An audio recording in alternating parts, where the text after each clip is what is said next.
हम भारत की इस प्राचीन एवं गौरवमयी भूमि भारत पर सदियों से एक बहुभाषी एवं बहुरंगी संस्कृति के साथ रहते आए हैं। इस देश में 122 प्रमुख एवं लगभग 1600 अन्य भाषाएं बोली जाती हैं। भारत की भाषाई विविधता की पहचान और सम्मान करते हुए संविधान की 8वीं अनुसूची में 22 भाषाओं को सम्मिलित किया गया है। इसी प्रकार कतिपय भारतीय भाषाओं की प्राचीन साहित्यिक परंपरा का संरक्षण और संवर्धन करने हेतु केंद्र सरकार द्वारा उन्हें शास्त्रीय भाषा या क्लासिकल लैंग्वेज का दर्जा प्रदान किया गया है। शास्त्रीय भाषा का दर्जा प्राप्त करने के लिए आधिकारिक मानदंडों के अनुसार उस भाषा के आरंभिक ग्रंथों या अभिलिखित इतिहास की प्राचीनता लगभग 1500 से 2000 वर्षों की होनी चाहिए। उस भाषा में प्राचीन साहित्य या ग्रंथों का एक ऐसा समूह होना चाहिए जिसे उस भाषा के बोलने वालों की पीढ़ियों द्वारा अमूल्य विरासत समझा जाता रहा हो। इसके अलावा उस भाषा की मौलिक साहित्यिक परंपरा होनी चाहिए जो किसी अन्य भाषिक समुदाय से न ली गई हो। अब तक तमिल को वर्ष 2004 में, संस्कृत को 2005 में, तेलुगु और कन्नड़ को 2008 में तथा मलयालम को वर्ष 2013 में शास्त्रीय भाषा का दर्जा प्रदान किया जा चुका है।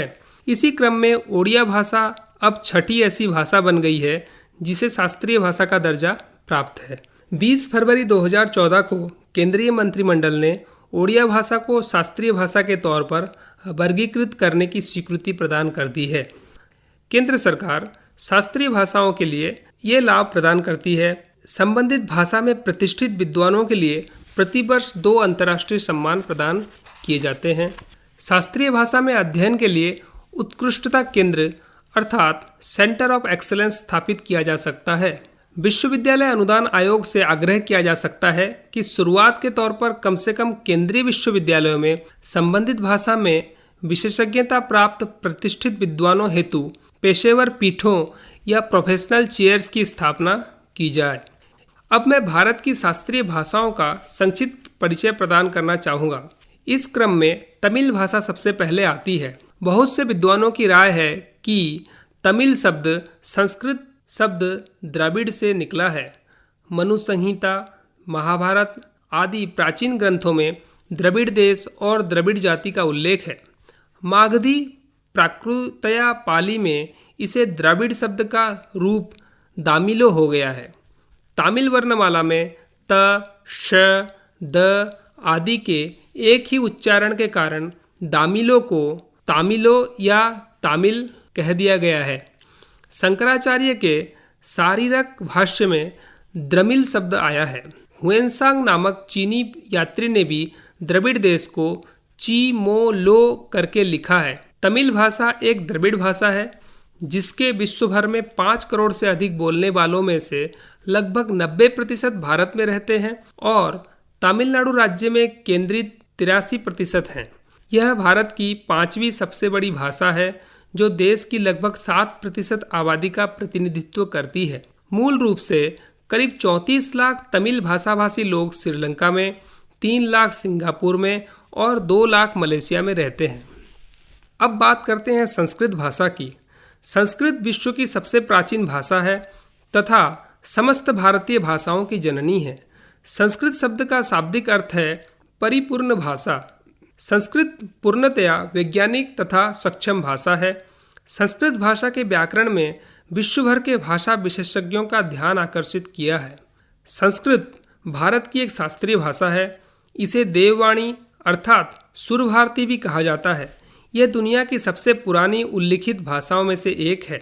संस्कृत हिंद यूरोपीय भाषा परिवार की हिंद ईरानी शाखा की हिंद आर्य उपशाखा में शामिल है। यह आदिम हिंद यूरोपीय भाषा से बहुत अधिक मेल खाती है। आधुनिक भारतीय भाषाएं जैसे मैथिली, हिंदी, उर्दू, कश्मीरी, उड़िया, बंगला, मराठी, सिंधी, पंजाबी, नेपाली आदि इसी से उत्पन्न हुई हैं। संस्कृत भाषा का व्याकरण अत्यंत परिमार्जित एवं वैज्ञानिक है। बहुत प्राचीन काल से ही अनेक व्याकरणाचार्यों ने संस्कृत व्याकरण पर बहुत कुछ लिखा है, किंतु पाणिनि का संस्कृत व्याकरण पर किया गया कार्य सबसे प्रसिद्ध है। उनका अष्टाध्यायी किसी भी भाषा के व्याकरण का सबसे प्राचीन ग्रंथ है। तेलुगु भाषा द्रविड़ भाषा परिवार की और भारत के आंध्र प्रदेश राज्य की सरकारी भाषा है। तेलुगु की 7 भिन्न क्षेत्रीय बोलियां तथा 3 सामाजिक बोलियां यथा ब्राह्मण, अब्राह्मण और हरिजन हैं। औपचारिक या साहित्यिक भाषा बोलियों से भिन्न है। इस स्थिति को जनद्विभाषिता कहा जाता है।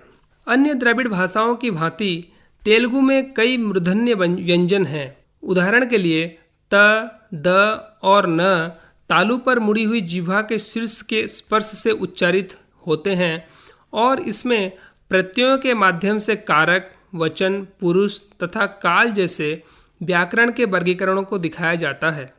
तेलुगु भाषा की मधुरता का मूल कारण संस्कृत तथा तेलुगु का संयोग ही है। अधिकांश संस्कृत शब्दों से संकलित भाषा आंध्र भाषा के नाम से व्यवहृत होती है।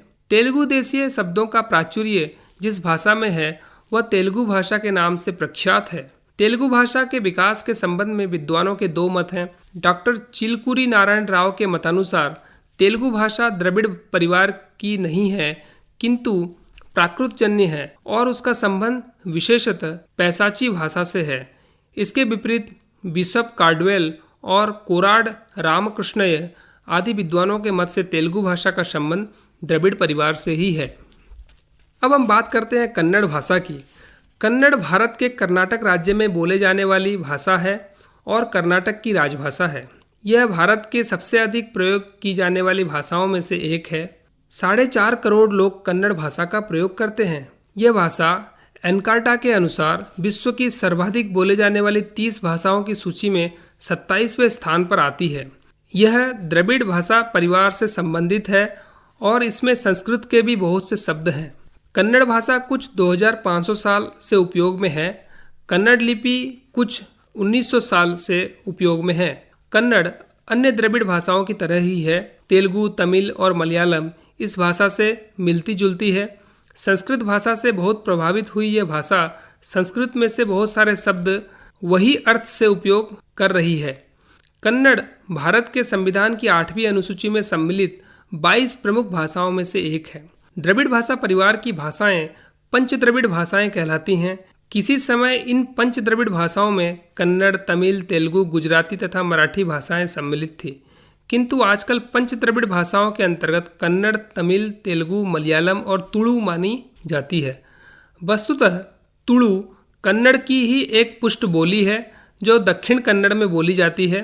तुलु के अतिरिक्त कन्नड़ की अन्य बोलियां हैं कोडगु, तोड़, कोट, बड़ग और बाकी तीनों भाषाएं नीलगिरी जिले में प्रचलित हैं। नीलगिरी जिला तमिलनाडु राज्य के अंतर्गत आता है। मलयालम का संधि विच्छेद है मले और अड़म। इस भाषा के भाषिक भारत के पश्चिमी घाट के गर्भ में निवास करते हैं और इसी कारण यह नाम पड़ा है। इसका सही उच्चारण मलयालम होता है। मलयालम या केरली भारत के केरल प्रांत में बोले जाने वाली प्रमुख भाषा है। ये द्रविड़ भाषा परिवार में आती है। केरल के अलावा ये तमिलनाडु के कन्याकुमारी तथा उत्तर में कर्नाटक के दक्षिण कन्नड़ जिला, लक्षद्वीप तथा अन्य कई देशों में बसे मलयाली लोगों के द्वारा बोली जाती है। और अब अंत में हम बात करते हैं ओडिया भाषा की। ओडिया या उड़िया भारत के ओडिशा प्रांत में बोले जाने वाली भाषा है। यह यहाँ के राज्य सरकार की राजभाषा भी है। भाषाई परिवार के तौर पर ओडिया एक आर्य भाषा है और नेपाली, बंगला, असमिया और मैथिली से इसका निकट संबंध है। ओडिशा की भाषा और जाति दोनों ही अर्थों में उड़िया शब्द का प्रयोग होता है, किंतु वास्तव में इसका सही उच्चारण ओडिया है। इसकी व्युत्पत्ति का विकास क्रम कुछ विद्वान इस प्रकार मानते हैं, जैसे पहले ओड्रविषय, फिर ओड्रविस, ओडिस, ओडिशा या ओडिशा। सबसे पहले भारत के नाट्यशास्त्र में उड्रवी भाषा का उल्लेख मिलता है। भाषा तात्विक दृष्टि से उड़िया भाषा में आर्य, द्राविड़ और मुंडारी भाषाओं के सम्मिश्रित रूपों का पता चलता है, किंतु आज की ओडिया भाषा का मुख्य आधार भारतीय आर्य भाषा ही है। साथ ही इसमें संथाली, मुंडारी, सबरी आदि मुंडारी वर्ग की भाषाओं के और ओरांव, कुई या तेलुगु आदि द्रविड़ वर्ग की भाषाओं के लक्षण भी पाए जाते हैं।